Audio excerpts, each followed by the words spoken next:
Morning guys. Ayan, so alis tayo ng maaga. Hatid lang natin si Emma.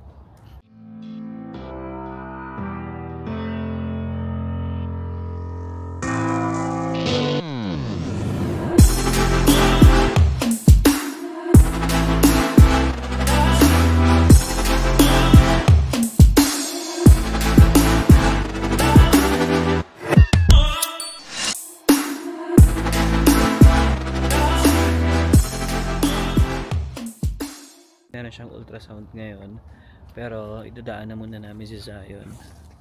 Ayan, oh yeah, wait kita. Wait ko daw si Zion. Ayan. Ayan silang dalawa ni Emma.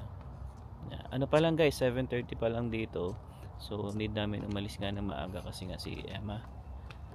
Pero ako wala akong pasok. Off ko pa ngayon. Hello. It's Monday. Let's go, come on. Oh. It's Monday. Umulan. Ayaw nga pala, umulan nga pala kahapon. Sobrang lakas, no? Oo. Malakas pati nung kidlat kulog, no? Kahapon. Yeah. Okay. Yeah. Daycare. Yeah, so dadaan namin muna si Sai sa daycare. Kasi ako, after ko kay Emma, paghatid mamaya, didiretso naman tayo sa dito sa Hyundai. May oil change kasi tayo ngayon. So ano na kasi yung tinakbo nila to, 38,000 na rin guys. Dami-dami na rin ano. Hello guys, good morning. Ayan, papunta na tayo muna sa daycare ni Zion. And after that ay magpapa-ultrasound na tayo ng neck or throat para sa ating boses. Yan, panigurado lang ng doctor ko. Although ano na ako fluticasone inhaler or spray. So, nakakatulong yun sa akin. Parang nawala na rin na yung ano mo. Hindi, meron pa, pero nag-improve na. Hindi na ako nag-i-struggle pag umaga. Pag umaga rin kasi hirap ako magsalita. So, after ng ultrasound or before, yan, either of the two, ay isasabay na rin yung x-ray. Yan, chest x-ray, pati ano pa ba yung x-ray? Basta dalawa yon. Aside sa ultrasound. Neck. Yan, chest and neck din yung ipapa-x-ray natin. And yun nga, nabook ko na to last week pa.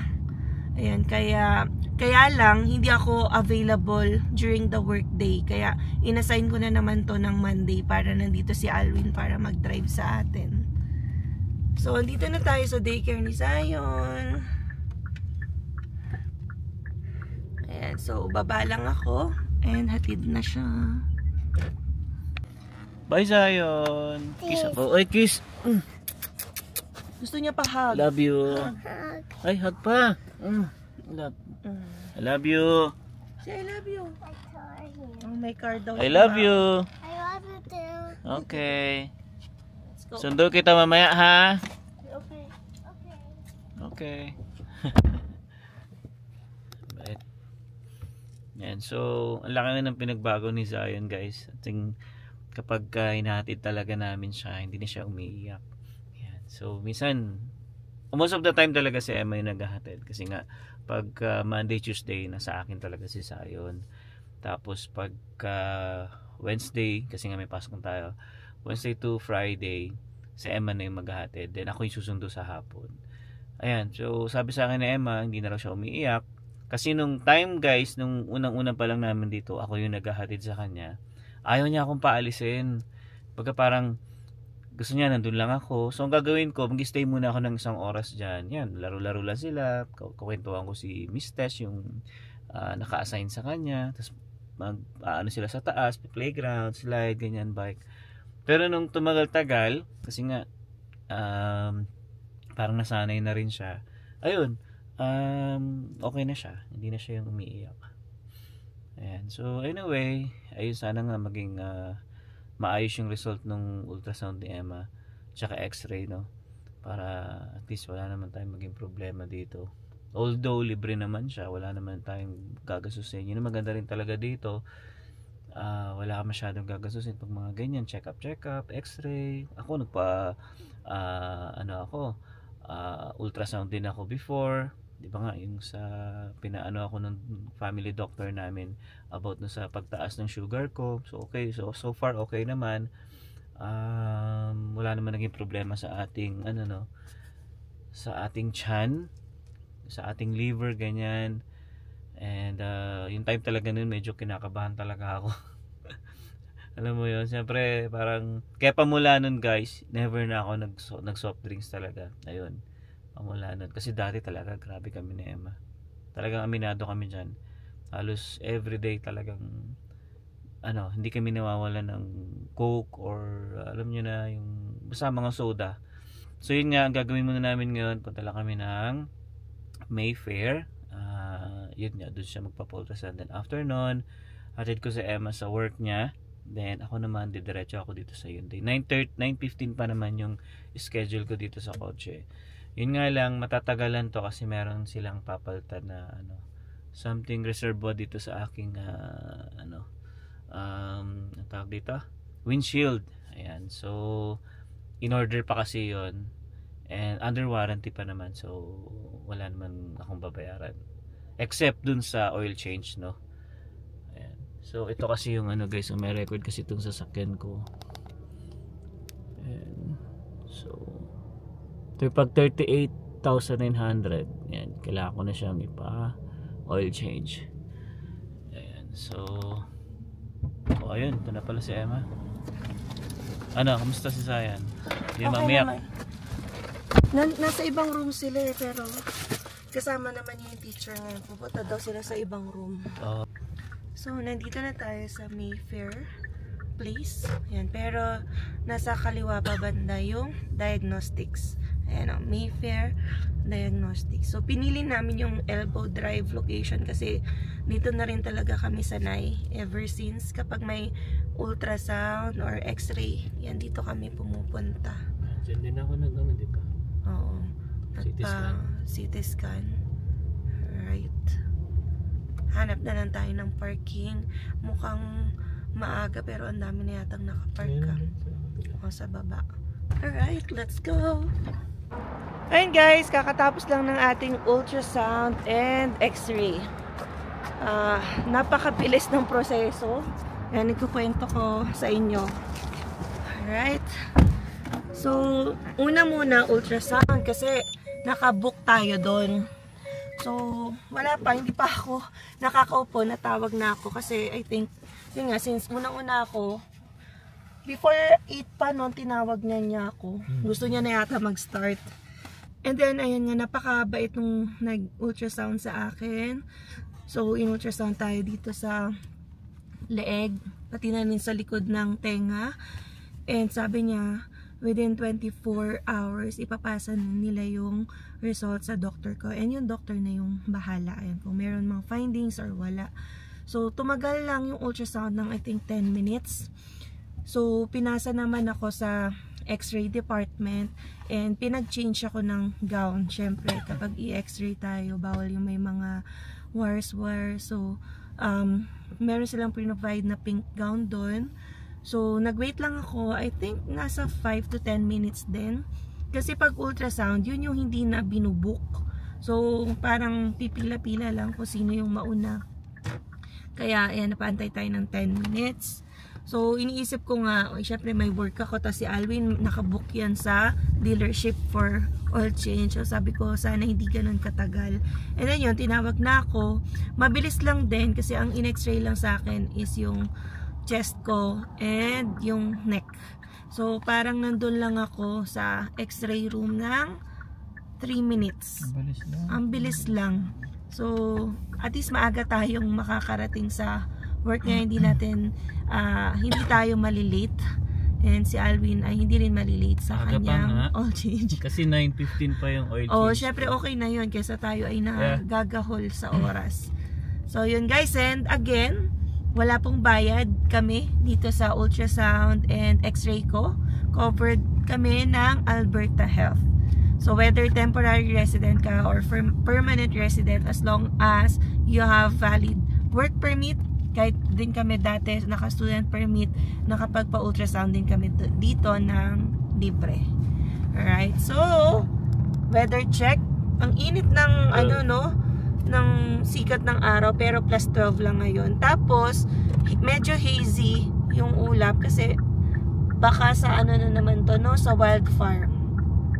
Alam niyo naman pag ganitong buwan ay sunod-sunod na ang mga wildfire. So I think nauna yung sa Saskatchewan, meron din sa Manitoba, and meron din sa gitna ng Alberta and British Columbia. Alright, so biyahe na muna tayo. Hindi ka na nag-waste sa ulado mo na. O heritage lang naman ako, guys. Tingnan nyo yung araw, no? Hindi masyadong makita. Mas medyo hazy nga. Dahil sa wildfire.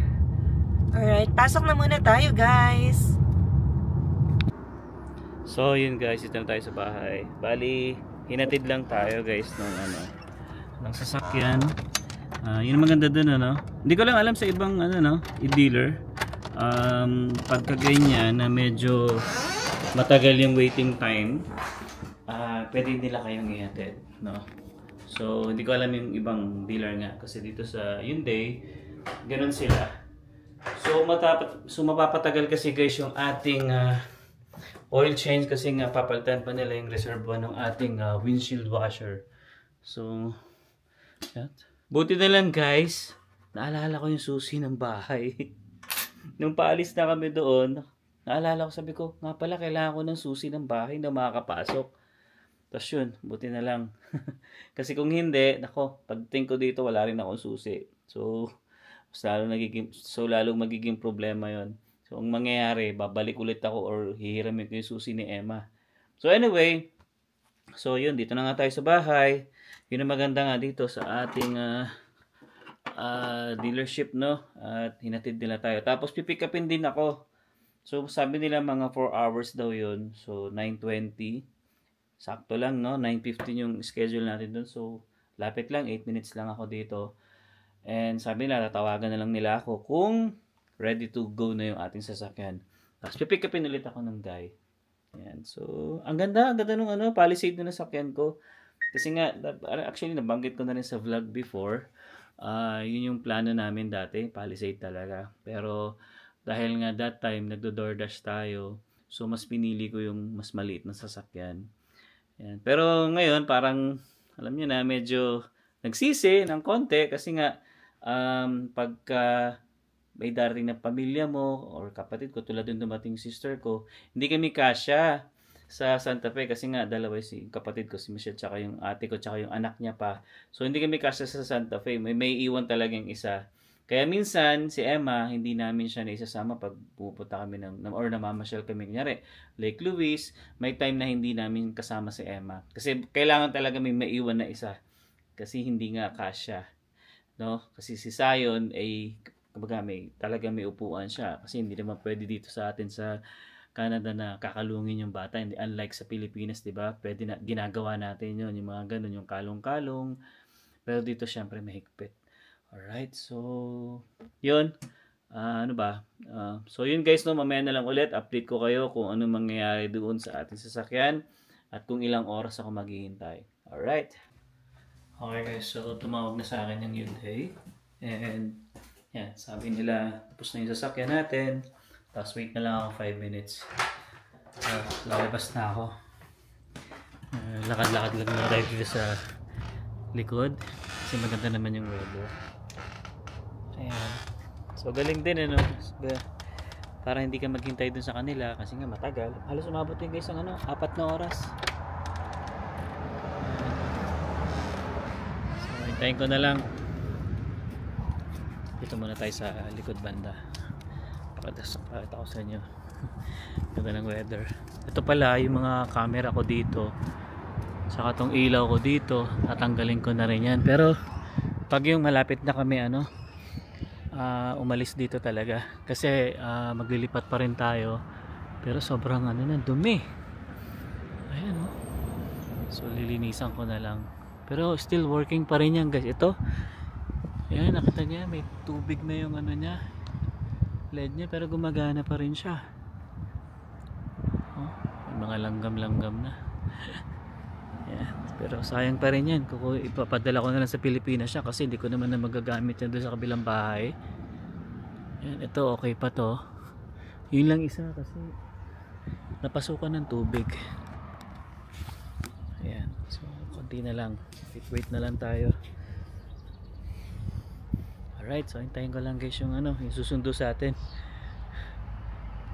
Guys, sa mga gusto pala mag-rent dito sa inuupahan namin, dahil paalis na tayo. So ayun yung contact number, yan, pwede nyo kontakin yan. Mabait yung may-ari dito guys. Yan, so ito yung basement namin, yung nasa gilid. Okay, so yan ulit yung number, 587-225-7991. yan, sabihin nyo lang guys, napanood nyo sa vlog if ever, and try nyo yung tawaran kasi medyo tumaas talaga siya kumpara dun sa dati naming inuupahan. Alright, so ito yung location namin. Yan, maganda rito guys, malapit ka kahit saan.